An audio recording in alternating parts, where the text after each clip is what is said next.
Morning class. कल हमने धातु और अधातु के बारे में पढ़ा था। धातु के 3 भौतिक गुणों, 3 फिजिकल प्रॉपर्टीज़ हमने पढ़ ली थी। जैसे पदार्थ जो उसके अंदर कठोरता होती है, धातु के अंदर जो धातु जो होती है वो कठोर होती है, अधातु कठोर नहीं होती है। ये आपने पढ़ लिया था। तो हम एक बार रिकॉल कर रहे हैं कि हमने कल क्या पढ़ा था। हमने पढ़े थे भौतिक गुण। सारे नहीं हुए हैं अभी, कभी आप सोचो मैं हमने सारे करा दिए, नहीं। भौतिक गुण, भौतिक गुण को हम क्या बोलते हैं इंग्लिश में? Physical properties. इसका मतलब होता है जो बाहरी रूप से हम देख के अंदाजा लगा सकें। तो सबसे पहले तो जो धातु होती हैं वो क्या होती हैं? वो कठोर होती हैं, जबकि अधातु जो होती है वो ज़्यादातर कठोर नहीं होती हैं। उसके बाद दूसरा हमने पढ़ा था, वो हमने पढ़ा था कि वो जो धातु होती है वो चमकदार होती है। चमकदार को इंग्लिश मीडियम में क्या बोलते हैं? लस्ट्रस। इंग्लिश में क्या बोलते हैं? लस्ट्रस। तो मेटल्स आर लस्ट्रस, जबकि जो नॉन मेटल्स होती हैं वो नॉन लस्ट्रस होती हैं।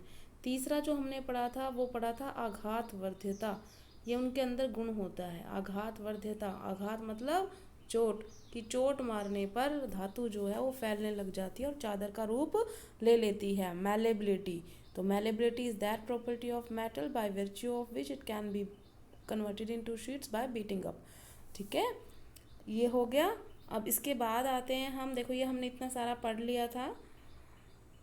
अब हम आते हैं, ये आपको जो दिखाई दे रहा है क्रियाकलाप से, क्या दिखाई दे रहा है आपको? देखो ये सेल लगा रखा है, सेल लगा रखा है, यहाँ पे आपको दिखाई दे रहा है। अब ये सेल जो होता है इसका कनेक्शन वायर से कर रखा है और एक बल्ब यहाँ पर बनाया है, और वो बल्ब जल रहा है जबकि कील से जोड़ा है। इसका मतलब क्या हुआ कि जो ये तारों के बीच में जो कनेक्शन था, जो ये वाला कनेक्शन है, अगर यहाँ पर देखो तार बिल्कुल मिले होते तो बल्ब जलना ही था। लेकिन अगर हमारा सर्किट कंप्लीट नहीं होता है तो बल्ब नहीं जलता है। लेकिन ये कील लगने के बाद भी बल्ब जल रहा है। इसका मतलब क्या हो गया कि ये अपने अंदर से बिजली पास होने दे रहा है। तो धातु जो होती है वो विद्युत की सुचालक होती है। क्या होती है? धातु सुचालक होती है। सुचालक का मतलब क्या होता है? अच्छा चालक, मतलब जो अपने अंदर से बिजली को गुजारने दे। ठीक है, तो धातु जो होती है वो अच्छा चालक होती है, बिजली उसके अंदर से अच्छी तरीके से गुजर जाती है, एक सिरे से दूसरे सिरे पर पहुंच जाती है। इंग्लिश में एक से क्या बोलते हैं? Metals are good conductors of electricity. Metals are good conductors of electricity. इतना समझ में आ गया? इसके बाद हम आते हैं नेक्स्ट प्रॉपर्टी पे, लेकिन उससे पहले अधातु के बारे में पढ़ना पड़ेगा। देखो मेटल तो होती हैं सुचालक, लेकिन नॉन मेटल्स जो होती हैं वो उसका उल्टा होती हैं। अब नॉन मेटल क्या होगी? नॉन मेटल होगी बैड कंडक्टर। क्या होगी? Bad conductor of electricity. ठीक है, हिंदी में क्या बोलते हैं उसको? बैड कंडक्टर को कुचालक। कु मतलब बुरा, चालक मतलब चालक, कि अच्छा चालक नहीं है। ठीक है ना, कुचालक है। जैसे कुपुत्र सुना होगा आपने। कुपुत्र क्या होता है? बुरा पुत्र होता है। सुपुत्र अच्छा पुत्र होता है। तो मेटल जो है वो सुचालक है और जो नॉन मेटल है वो कुचालक है, कुचालक। ठीक है ना, तो नॉन मेटल्स कुचालक हैं, बैड कंडक्टर हैं। मेटल जो है वो गुड कंडक्टर हैं। इससे ये बात आपको पता चल गई। तो एक और इसकी जो हमें गुण था वो पता चल गया। चलो एक बार ये टेबल देख लेते हैं। इस टेबल में उसने पूछा है कि इन पदार्थों में क्या विद्युत का चालन होगा, या कुचालक होगा, या सुचालक होगा। ठीक है, तो लोहे की छड़, लोहे की छड़ तो क्या होगी? लोहे की छड़ तो सुचालक होगी। सुचालक की जगह पे मैं बेटा सिर्फ गुड कंडक्टर कर देती हूँ क्योंकि लिखना आसान है, जी लिखना मुझे। तो लोहे की छड़ क्या है? गुड कंडक्टर है, मतलब सुचालक है। गंधक जो है वो बैड कंडक्टर है, उसमें पास नहीं होगी, इसका मतलब वो कुचालक है। कोयला जो है वो भी कुचालक है। तांबे की तार जो है वो गुड कंडक्टर है, इसीलिए तो तांबे की तार इस्तेमाल करते हैं। अगर हम चालकता का माप करें तो सबसे अच्छी जो धातुओं में सबसे, देखो ये तो आपको पता चल गया कि धातु जो होती है वो सुचालक होती है, लेकिन सबसे अच्छी कौन होती है? सबसे अच्छी होती है बेटा सिल्वर। ये सिल्वर का सिंबल है, जैसे हाइड्रोजन का H होता है ना, ऐसे सिल्वर का है ये। तो तो ये चांदी जो है सबसे अच्छी चालक ये होती है। दूसरे नंबर पे कौन आता है? दूसरे नंबर पे आता है कॉपर। कॉपर मतलब तांबा। और तीसरे नंबर पे कौन आता है? एल्युमिनियम। तो अब आप अंदाज़ा लगा सकते हो कि देखो, अब बिजली की जो तारें होती हैं जो आपने देखी हैं, देखो चांदी की तो आप पता है क्यों नहीं बना सकते, कितनी महंगी होती है ना। तो इसका मतलब ये क्या हो गई, बहुत महंगी होती है, इसलिए ये बिजली के तारों में हम इस्तेमाल नहीं कर रहे। बहुत अच्छी चालक है बट हम नहीं कर रहे, ठीक है। दूसरे नंबर पे जो है कॉपर, ज़्यादातर क्या हमेशा ही जितनी भी आपकी तारें होती हैं बिजली वाली, छोटी पतली पतली सा तारें देखी होंगी आपने घर में, पंखे की, फ्रिज की, कूलर की, किसी की भी आप वायर में से निकाल के देखना थोड़ा सा, उसका प्लास्टिक हटा के, पीवीसी हटा के, और फिर वो देखना वो तांबे की होती है। जैसा आपका तांबे का लोटा होता है ना, वैसे कलर की मिलेगी। इसका मतलब तांबे की बनी है। और जो बड़ी बड़ी लाइनें होती हैं जो बिजली बोर्ड से आती हैं, वो मोटी मोटी, बहुत मोटी मोटी, तो वहाँ वो कौन सी होती है? वो सफ़ेद सफ़ेद दिखती होगी आपको धातु। वो कौन सी धातु होती है? एल्युमिनियम धातु होती है, ठीक है। इसका मतलब ये दोनों ही अच्छी चालक हैं, इसलिए इनका इस्तेमाल बिजली के तारों में यूज़ किया जाता है, ठीक है। अब आते हैं हम कि देखो, इसने ये बता भी दिया जो हमने पढ़ा वो, कि हमने पाया कि लोहे की छड़, कील और तांबे का तार कुचालक ना सॉरी सुचालक है, जबकि गंधक और कोयला कुचालक है। तो ये हमने पहले ही बता दिया था आपको, क्योंकि ये दोनों जो हैं ये मेटल्स की हैं, जबकि गंधक जो होता है सल्फर को बोलते हैं, कोयला जो होता है कार्बन का होता है, और दोनों नॉन मेटल्स हैं, कुचालक हैं। अब आपसे वो अगला क्वेश्चन पूछ रहा है। अगला क्वेश्चन ये पूछ रहा है, आप बताओ ऊष्मा के हिसाब से, ऊष्मा के हिसाब से क्या आप बताओ क्या होता है? ऊष्मा के हिसाब से सुचालक होती हैं कि मेटल कुचालक होती हैं? देखो, हम यहाँ लिख देते हैं मेटल धातु, यहाँ पे लिख देते हैं नॉन मेटल। अब आप सोचो, इस मेटल को आप ये समझ लो, आप रोज़ देखते होंगे मम्मी रोटी बनाती है तो चिमटा यूज़ करती है ना, तो चिमटा यूज़ करती है तो क्या उसको वहीं पर रखती है, गैस के ऊपर ही? हटाती नहीं है, वो हटाती है जब रोटी सेकनी होती है तभी इस्तेमाल करती है, उसके बाद उसको नीचे साइड में रख देती है। अगर ऐसा ना करे तो, ऐसा ना करेंगे तो ये जो आग है, और अगर इसी पर ये जो टोंग है वो रहा, तो धीरे धीरे ये जो एक सिरे पर जो गर्माहट है वो दूसरे सिरे पर पहुंच जाएगी, और आपका हाथ जो है, जो भी रोटी बना रहा होगा, जो भी सेक रहा होगा, उसका जल जाएगा, क्योंकि ऊष्मा भी उसके अंदर से अच्छी तरीके से पास हो जाती है। तवा किसका बना होता है? लोहे का बना होता है ना। और जितने भी आपके इंस्ट्रूमेंट आप देखो, क्या ऐसा होता है कि आपने लोहे की कोई चीज़ है या कोई भी मेटल की कोई चीज़ आप उसको गर्म करते हो तो सारे में फैल जाती है कि नहीं फैल जाती है? जो आपके एल्युमिनियम के बर्तन है, कुकर है, स्टील है, ये सब क्या है? ये सब धातु के अंदर से बने हुए हैं। स्टील जो है वो मिश्र धातु है, एल्युमिनियम तो धातु है ही। तो इसका मतलब क्या हुआ कि धातु के अंदर ऊष्मा का चालन होता है। इसीलिए मेटल जो होती हैं वो क्या होती हैं? Good conductor of heat also, ठीक है ना। किसका? ऊष्मा की भी अच्छी चालक होती हैं, सुचालक होती हैं। जबकि नॉन मेटल्स जो हैं, अधातु जो हैं, वो ऊष्मा की कुचालक होती हैं। जैसे पहले किया था वैसे ही ऊष्मा की ये कुचालक होती हैं। इतना समझ में आ गया?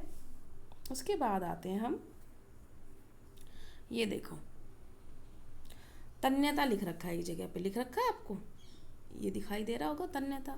तन्यता को इंग्लिश में बोलते हैं डक्टाइलिटी। क्या मतलब होता है इसका? देखो, हिंदी मीडियम में इसको याद रखना आसान है, क्यों? थोड़ा सा इसमें लॉजिक है। तन्य, तैसे तन्य और तैसे तार, याद रह जाएगा। तैसे तन्य, तैसे तार। तो तन्यता क्या होती है कि जब हम किसी धातु को खींचने लग जाते हैं, जैसे मान लो हमारे पास ये इतना सा सैंपल था, हमने इसको खींचना शुरू कर दिया, तो हम उसको खींच खींच के लंबी तार बना सकते हैं। इसका मतलब धातु का वो गुण जिसकी वजह से धातु को हम खींच के उसको तारों में कन्वर्ट कर देते हैं, तन्यता कहलाता है, ठीक है ना। तो धातु का वो गुण जिससे हम खींचकर उसे तारों में बदल सकते हैं, परिवर्तित कर सकते हैं, उसे तन्यता कहते हैं। Ductility is that property of metal by virtue of which it can be drawn into wires. समझ में आ गया क्या बोला मैंने? डक्टिलिटी ऐसी प्रॉपर्टी है, ductility is that property by virtue of which, जिसकी मदद से we can draw into wires, मतलब हम क्या कर सकते हैं, उसको वायर्स में कन्वर्ट कर सकते हैं। समझ में आ गया? Ductility is that property by virtue of which it can be drawn into wires. ठीक है, तार में उसको बदल सकते हैं। आपको एक उदाहरण देती हूँ। आप 2 ग्राम सोना जो होता है, बल्कि 2 भी मत लो, आप 1 ग्राम ही ले लो, 1 ग्राम सोना, ताकि आपको बता सकूं कितना ज़्यादा होता है। 1 ग्राम सोना होता है, अगर आप उसको खींचने लग जाओ, खींच के वो इतनी लंबी तार बन जाती है, अप्रॉक्सीमेट 2 किलोमीटर लंबी तार बन जाती है। अब आप अंदाज़ा लगा सकते हो, 1 ग्राम मतलब आपके हाथ पे महसूस भी नहीं होगा कि ये ग्राम सोना है इतना। ठीक है, और उसको जब हम खींचेंगे तो 2 किलोमीटर तार, 2 किलोमीटर आप ये समझ लो, जैसे अगर आपका घर गांव के अंदर है तो आप आ भी जाओ और चले भी जाओ। ठीक है, इतना दूर। तो 2 किलोमीटर लंबी तार जो है सोने, 1 ग्राम सोने से बनाई जा सकती है। तो ये इसी वजह से पॉसिबल है, क्योंकि धातु जो होती है वो क्या होती है, वो तन्य होती है। ठीक है, तो अधातु क्या होगी, अधातु तन्य नहीं होती है। तो अधातु को जब खींचने लगेंगे वो टूट जाएगी, तार नहीं बनाएगा उसका। ठीक है ना, समझ में आ गया इतना? इसके बाद यहाँ पे इसने एक चीज़ और पूछी है, ये देखो क्या है कि सिक्का और कोयला का टुकड़ा फर्श पे गिराएंगे तो आवाज़ किस में से आएगी, सिक्के में से आएगी, क्योंकि सिक्का किससे बना है, मेटल से। कोयले का टुकड़ा किससे बना है, नॉन मेटल से। और नॉन मेटल जो है जब उसको पीटा जाता है या कहीं से टकरवाया जाता है तो वहाँ वो ध्वनि उत्पन्न नहीं करती है। जबकि धातु को जब किसी चीज़ से मारा जाता है या उसको किसी से टक्कर मरवाई जाती है तो आवाज़ आती है। जैसे अब आपको मैं एक धातु के ऊपर कर रही हूँ तो देखना आप, आवाज़ आ रही है ना आपको, इसका मतलब ये क्या है, ये धातुओं से बने हुए हैं। ठीक है, तो इस धातु के अंदर गुण होता है ध्वनिक। क्या, ध्वनिक। क्या गुण बताया मैंने, ध्वनिक। ध्वनिक को इंग्लिश में बोलते हैं बेटा सोनोरस, जिसका मतलब ये होता है कि जब इसको पीटा जाए या मारा जाए या किसी से टक्कर मरवाई जाए तो आवाज़ उत्पन्न होती है। लोहे की डेस्क पे, बच्चों को देखा होगा ना, कई बार लोहे की डेस्क होती है, उस पर बजाते रहते हैं ड्रम वगैरह, या आपने कोई इंस्ट्रूमेंट देखा हो, लोहे की अलमारी देखी हो, उस पर आप आवाज़ करके देखना, मार के देखना, आवाज़ आएगी कि नहीं। और सबसे बड़ा उदाहरण तो आप रोज़ देखते हो अपने स्कूल में, बेल लगती है पीरियड की, किस पे मारते हैं वो, एक लोहे का गोल गोल जो चीज़ है वो लोहे की वो रख रखी है, और उसके बाद उसको किसी हैमर से या किसी चीज़ से मारा जाता है। इतनी तेज आवाज़ होती है कि आपको पता चल जाता है, और हर क्लास के अंदर टीचर चेंज हो जाते हैं, फिर अपने अपने क्लास के आ जाते हैं। तो इसका मतलब धातु जो होती है वो ध्वनिक होती है, अधातु ध्वनिक नहीं होती है। ठीक है ना, देखो ये सारी यही बता रखी है कि आपने देखा होगा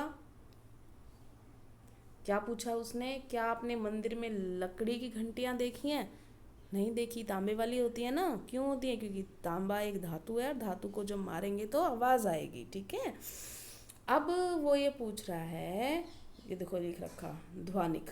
ठीक है ना, ध्वनिक को हमने क्या बोला है इंग्लिश में, सोनोरस।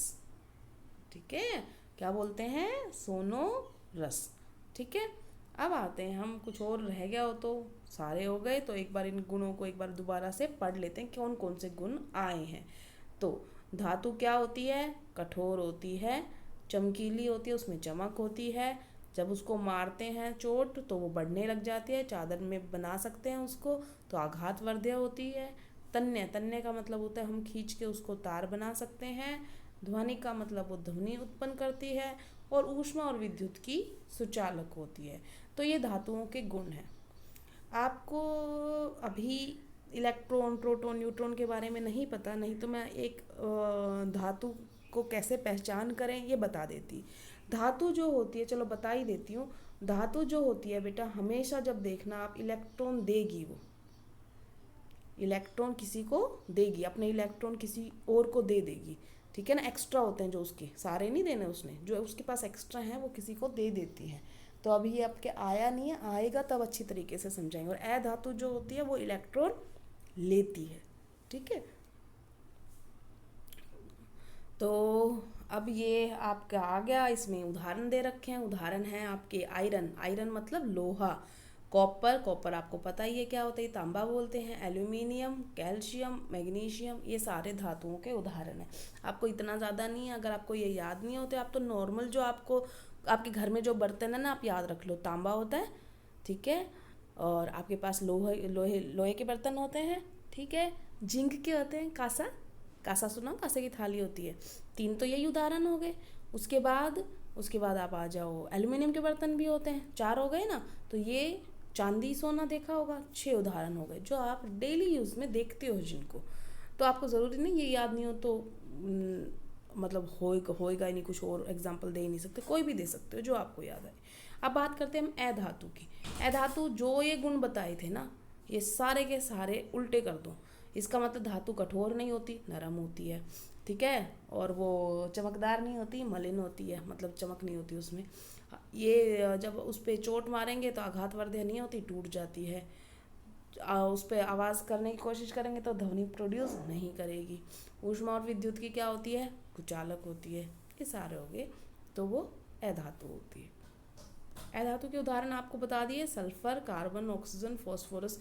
और भी है बेटा, इसमें ज़रूरी नहीं है। आप एक काम करो, इसमें सिंपल सा आप एक जितनी आपको गैसेस पता है ना वो सारी लिख दो, मतलब नॉर्मल वाली। एक तो आपको हाइड्रोजन पता है, वैसे तो हाइड्रोजन गैस का फॉर्मूला होता है H2, लेकिन आप इसको मत करो, आप सिर्फ H लिखो। मैं सिर्फ याद करने के लिए बता रही हूँ, क्योंकि आपको याद नहीं रहेगा ना कि कौन कौन से उदाहरण है, कभी सुना नहीं होगा धातु के बारे में। तो आप सिंपल क्या करो, देखो, एक तो लिख दो आप कार्बन, कार्बन तो सुना है आपने, ठीक है। ऑक्सीजन गैस सुनी है तो ओ के लिए ऑक्सीजन। नाइट्रोजन सुनी है, नाइट्रोजन, ठीक है। नियोन सुनी है, नियोन। ये सब मैंने, ये इतनी तो गैसेज हैं। कार्बन जो है तो आपने ज़्यादातर सुना है, क्योंकि कार्बन की यौगिक सुना होगा आपने। तो इस तरीके से आप इनके उदाहरण याद कर सकते हैं। तो आज हमने सारे के सारे कर लिए हैं। अब ये बात आपको बेटा बता देती हूँ मैं, क्योंकि कई बार क्या होता है, अपवाद भी होते हैं कुछ। अपवाद का मतलब क्या होता है, अपवाद, अपवाद को हम इंग्लिश में बोलते हैं एक्सेप्शंस। एक्सेप्शंस का मतलब होता है लीक से हटके। जैसे फॉर एग्जाम्पल, धातुएं सारी कठोर हैं, लेकिन कुछ धातुएं कठोर नहीं हैं, इतनी नरम हैं कि उनको आराम से आप चम्मच से भी काट सकते हो। तो इसका मतलब वो धातुएं क्या हो गई, वो अपवाद हो गई, ठीक है ना। तो जैसे सोडियम, पोटाशियम धातु जो होती है वो इतनी नरम होती है कि हम उनको चाकू से काट सकते हैं। दूसरा मैंने क्या बताया था कि जो धातु होती है वो होती है ज़्यादातर ठोस होती हैं बेटा, ठोस अवस्था में मौजूद होती हैं ज़्यादातर। ज़्यादातर तो आप क्या लगाओ, एक ही एक्सेप्शन है, बाकी तो ज़्यादातर ही हैं। सारी की सारी धातुएं ठोस अवस्था में मौजूद होती हैं, लेकिन एक धातु ऐसी है जो द्रव अवस्था में मौजूद है। द्रव मतलब लिक्विड फॉर्म में। तो सिर्फ एक ही है, वो एक्सेप्शन है, और उसका नाम है क्या, मरकरी। पारा सुना होगा ना आपने इसका नाम, थर्मोमीटर में भी इस्तेमाल होता है। तो मरकरी और पारा केवल एक सी धातु है जो तापमान में द्रव अवस्था में पाई जाती है, मतलब रूम टेम्परेचर पे, कमरे का तापमान जो हम यहाँ पर बैठे हैं ये कमरे के तापमान पे वो द्रव अवस्था में मौजूद होती है। तो ये हो गई इसके अपवाद। और भी अपवाद है, एक आधा लिखा नहीं है तो मैं वैसे बता देती हूँ आपको। जैसे धातु सारी की सारी क्या होती हैं, अच्छी चालक होती हैं, सुचालक होती हैं, लेकिन सीसा, सीसा मतलब लेड, सूत्र होता है Pb। और मरकरी, मरकरी, मरकरी को क्या बोलते हैं हिंदी में, पारा।